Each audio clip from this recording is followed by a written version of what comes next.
Subscribe कीजिए हमारे channel Sonipat 24 को। सबसे पहले लेटेस्ट खबरें देखने के लिए बेल आइकन को दबाइए। जैसे जैसे देश में डिजिटल पेमेंट को बढ़ावा मिल रहा है, वैसे वैसे देश में साइबर क्राइम भी लगातार बढ़ रहा है और हरियाणा पुलिस लगातार साइबर ठगों पर शिकंजा कस रही है। सोनीपत साइबर थाना पुलिस में एक ऐसे गिरोह का भंडाफोड़ किया है जो कि कर्नाटका में बैठकर उत्तर भारत में लोगों की मेहनत की कमाई को ठगता था। पुलिस ने बेंगलोर के पौष इलाके में इन सभी को धर दबोचा और सोनीपत पुलिस इन्हें सोनीपत लेकर पहुंची। पुलिस सभी आरोपियों से गहनता से पूछताछ कर रही है ताकि इनके सरगना तक पहुंचा जा सके। देखिए इस रिपोर्ट में। सोनीपत साइबर थाना पुलिस के गिरफ्त में दिखाई देने वाले ये 10 आरोपी केरल के रहने वाले हैं और इनके नाम मोहम्मद फुजान, राहुल राज, नंदू रामचंद्रन, मोहम्मद हासिम, राम सडविया, अरविंद एम, विश्व प्रताप, विपिन दास, मोहम्मद एफ है। इन आरोपियों में 2 सगे जुड़वा भाई भी हैं। ये सभी आरोपी बेंगलुरु में बैठकर उत्तर भारत में साइबर ठगी की वारदातों को अंजाम देते थे और सोनीपत साइबर थाना पुलिस ने नवीन नाम के एक शख्स की शिकायत पर इन सभी को बेंगलुरु से धर दबोचा।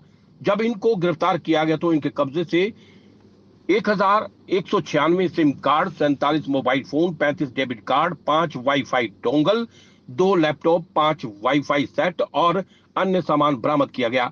अभी तक इन गिरफ्तार युवाओं ने पंजाब, हरियाणा, हिमाचल और उत्तर प्रदेश में कई 100 बैंक धारकों को चूना लगाया है। हालांकि पुलिस पूछताछ में खुलासा हो पाएगा कि आखिरकार इन्होंने जनता की कितनी मेहनत की कमाई पर हाथ साफ किया है। सोनीपत पुलिस ने सभी आरोपियों को कोर्ट में पेश कर रिमांड पर दिया है ताकि इनके सरगना तक पहुंचा जा सके। साइबर थाना सोनीपत ने एक और बड़ी सफलता हाल ही में प्राप्त की है। मुकदमा नंबर 3 दिनांक 8/9/2022 को साइबर क्राइम में दर्ज हुआ था, जिसमें मुद्दई नवीन ने शिकायत की थी कि 25/7/2022 को एक ऐप का एक लिंक उसके पास आया था, जिसके माध्यम से उसने एक ऐप डाउनलोड की थी।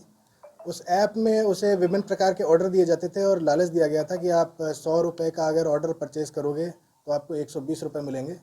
इस तरह उसे ऐप के जाल में फंसाकर और शुरुआत में तो उसके अकाउंट में 200-500 रुपये ट्रांसफ़र किए गए और बाद में अमाउंट का ऑर्डर बढ़ता गया और इस तरह से कुल 8 लाख रुपए की ठगी उसके साथ की गई।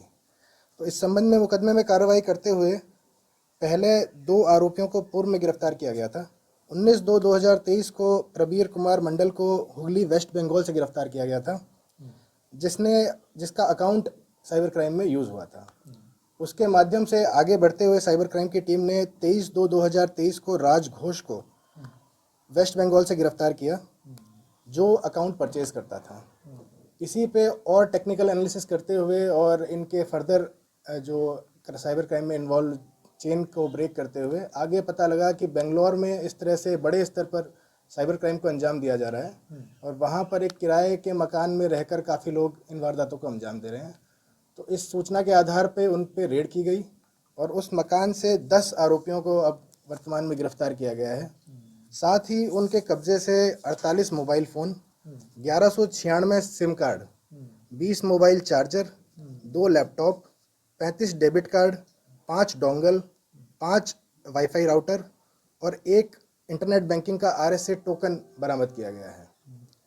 इन जो ये 10 आरोपी हैं, इनके ऊपर भी और भी अभी अन्य लोग हैं जिनको आगामी तफ्तीश में जिनके संबंध में डेटा इकट्ठा करके उन्हें भी निकट भविष्य में गिरफ्तार किया जाएगा। क्या नाम है, कहाँ के रहने वाले?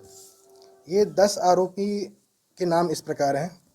पहला है नंदू सन ऑफ रामचंद्रन, दूसरा है मोहम्मद हाशम सन ऑफ शफीना, तीसरा है मोहम्मद फौजान सन ऑफ शाना, चौथा है राम शरद सन ऑफ रासिक, पांचवा है अरविंदा सन ऑफ मनियन, छठा है विशाख प्रताप सन ऑफ प्रतापन, सातवां भी विशाख प्रताप है, सन ऑफ प्रतापन ही जुड़वा भाई है, आठवां है विपिन दास सन ऑफ हरिदास, नवा मुर्जिम है राहुल राज सन ऑफ कविराजन और 10वां है मोहम्मद एफ सन ऑफ फैजलुद्दीन।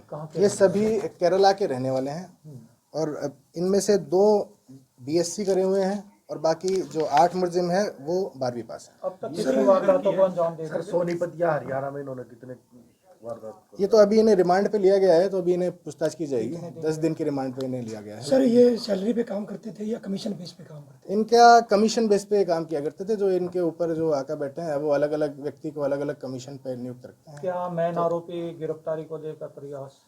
ये जो साइबर क्राइम में जो आरोपी हैं, एक्चुअली इसमें कोई एक मुख्य आरोपी नहीं होता, पूरी आरोपियों की एक चेन होती है। तो उस चेन में बहुत मल्टीपल आरोपी शामिल होते हैं। तो पहुंचेंगे चेन के ऊपर तक जहां से आरोप शुरू हुआ है, जिसने आप डेवलप किया, सबको डिटेक्ट किया क्या जाएगा। जो इनका आका है क्या वो विदेश में बैठकर ये पूरा गैंग है वो हैंडल कर रहा था? नहीं, अभी इनके जो ऊपर के लीडर्स हैं वो कहाँ पे बैठे हैं, इस संबंध में जो रिमांड पे लिया गया है, तो पूछताछ के बाद ही पता सर लगेगा। ये 1100 सिम जो मिले इनसे ये फर्जी तरीके से लिए गए इन्होंने? अभी सिम के बारे में भी अलग अलग तरीके से जानकारी इकट्ठी की जाएगी। मोस्टली ये क्या होता है कि सिम को भी फर्जी तरीके से ही ले लेते हैं, नाम किसी और का होता है, इशू कहीं और से होता है। तो जब इन सिमों के बारे में पता लगाया जाएगा कि कहाँ से इशू हुई है, तो पता लगेगा किसी से खरीदी हैं या नॉर्मल व्यक्ति से इशू करा के या खुद ने ही फर्जी तरीके से इशू करवाया। सर क्या कोई बड़ा नाम भी सामने आया इसमें? नहीं, अभी तक कोई ऐसे बड़ा नाम सामने नहीं आया है। ये तो साइबर क्रिमिनल्स हैं जो BSc और 12वीं पास हैं, जो छोटे कमीशन के आधार पे। इनका ऐप का एक्चुअली नाम नहीं, इनकी एक एड्रेस था जिसमें www.h111.in नाम से एक लिंक था। तो उस लिंक को ओपन करने पर ही एक पेज ओपन हो जाया करता था। ये बेंगलोर में बनाया हुआ था, आता है क्योंकि जो इनके खुद के खाते हैं उनमें तो अभी नील बैलेंस है। सर कितने खाते पकड़े गए हैं अभी तक? खातों का भी विश्लेषण चल रहा कोई है। इन्होंने बताया सर अब तक कि इन्होंने कोई बड़ी वारदात जो की है? वारदात तो इनका रूटीन ही वारदात करना है। तो अगर अमाउंट इन्होंने कितने लोगों को अपना जैसे जो ये वाला मामला था जिसमें 8 लाख रुपए की ठगी हुई थी, तो उसमें इन्होंने कहा है कि इनका शेयर लगभग 3.5 लाख रुपए था, जो ये 10 लोग हैं। वैसे कितने लोगों को अपना शिकार बना चुके होंगे अब ये तक? तो प्रथम पूछताछ में सामने आया। प्रथम पूछताछ में तो इनके पास भी एक्चुअली इन्होंने इतने ज़्यादा लोगों को शिकार बनाया है कि एग्जैक्ट नंबर तो इनके पास भी नहीं है। तो ये कोई डाटा रिकॉर्ड कुछ रखते ही है? डाटा रिकॉर्ड अभी इनके मोबाइल का और डिवाइसेस का अध्ययन किया जाएगा तो हम फिर एस्टिमेट बता पाएंगे, पर अभी हम रफ आइडिया लगा सकते हैं कि आराम से 500 से ऊपर लोगों को इन्होंने शिकार बना दिया होगा।